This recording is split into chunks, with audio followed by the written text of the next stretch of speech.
अर्जुन की शूरवीरता की कहानी तो हम सभी ने ज़रूर सुनी है। ये तो सभी जानते हैं कि अर्जुन ने मछली की आंख पर निशाना लगाया था।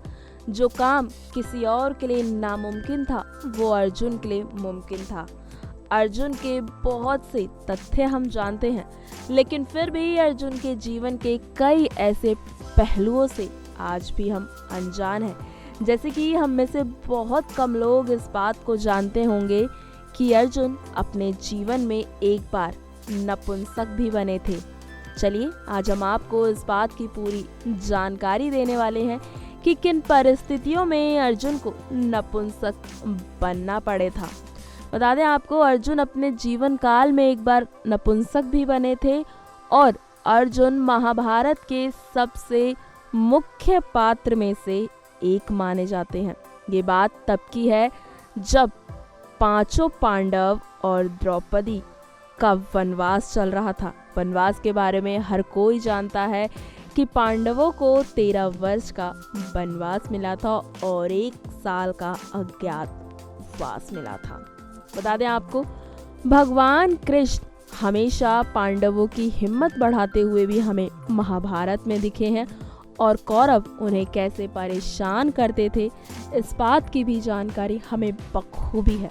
बता दें आपको, पांडवों पूरी तरह टूट ना जाए, विफल ना हो जाए, इसीलिए भगवान कृष्ण ने कहा था कि 13 साल का ये वनवास पांडवों के लिए वरदान के समान है, जिसका लाभ हर एक पांडव को उठाना है और अपनी शक्ति को बढ़ाना है। अर्जुन को गहन तपस्या के लिए श्री कृष्ण ने इंद्रलोक जाने को कहा, जिससे उसे अत्यधिक शक्ति की प्राप्ति हो सके, जिससे इंद्रलोक जाकर वो अपने पिता से दिव्य अस्त्रों को प्राप्त कर सके और युद्ध में उन अस्त्रों का प्रयोग कर सके। और ठीक भगवान कृष्ण के कहे अनुसार अर्जुन घोर तपस्या के लिए इंद्रलोक गए भी। अर्जुन जब इंद्रलोक पहुंचे, इंद्रदेव ने उन्हें ब्रह्मास्त्र प्रदान करते हुए वचन दिया। साथ ही अप्सरा उर्वशी से ये भी कहा कि अर्जुन यहाँ के अतिथि हैं, उनका सम्मान और आवोग भगत में कोई कमी नहीं रहनी चाहिए।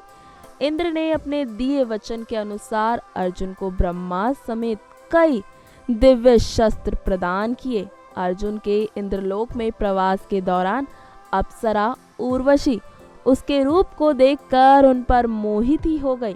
एक रात की बात है, जब रात के समय अर्जुन के शयन कक्ष में अप्सरा जा पहुंची। उसके बाद जब वो अर्जुन को निरंतर जगाने का प्रयास करने लगी और जब अर्जुन की नींद खुली तो अर्जुन को काफी अचंभा हुआ कि इतनी रात में उर्वशी उनके कक्ष में क्या कर रही है।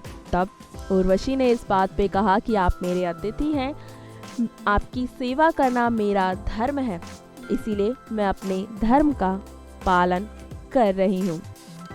लेकिन आपको बता दें, उर्वशी ने अर्जुन को अपनी ओर आकर्षित करने के लिए अनेक प्रयास किए। अर्जुन असमंजस में थे कि उर्वशी को क्या कहें। उर्वशी ने कहा, मुझ जैसी अप्सरा के सौंदर्य, यौवन और उनके आह्वान की भाषा भी आप कैसे नहीं समझ सकते।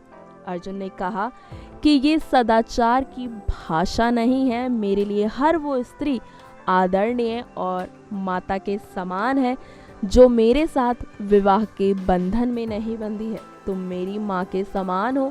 तब उर्वशी ने आश्चर्य से पूछा, एक सुंदर स्त्री और नौजवान पुरुष के बीच माता और पुत्र का संबंध कैसे हो सकता है? तुम्हारी बातें मुझे श्राप के समान प्रतीत हो रही हैं।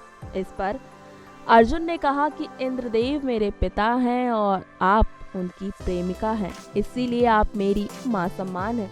उर्वशी ने कहा, ये पृथ्वी लोक का नियम है, यहाँ इंद्रलोक की अप्सराओं की कोई सीमा रेखा नहीं होती, हमारे संबंधों में प्रतिबंध नहीं होता। तब इस पर उन्होंने कहा कि मैं यहाँ देह समेत पृथ्वी लोक से आया हूँ और मैं वहीं का निवासी हूँ और मैं वहीं का नियमों का पालन करूँगा। तब मानो उर्वशी को क्रोध आ गया और उसने क्रोध में आकर अर्जुन को एक श्राप दे दिया कि तुम्हें अपने जिस्म पर तुमने मेरा तिरस्कार किया है। मैं प्रेम के साथ तुम्हारे पास आई थी और तुमने मेरा अपमान किया है।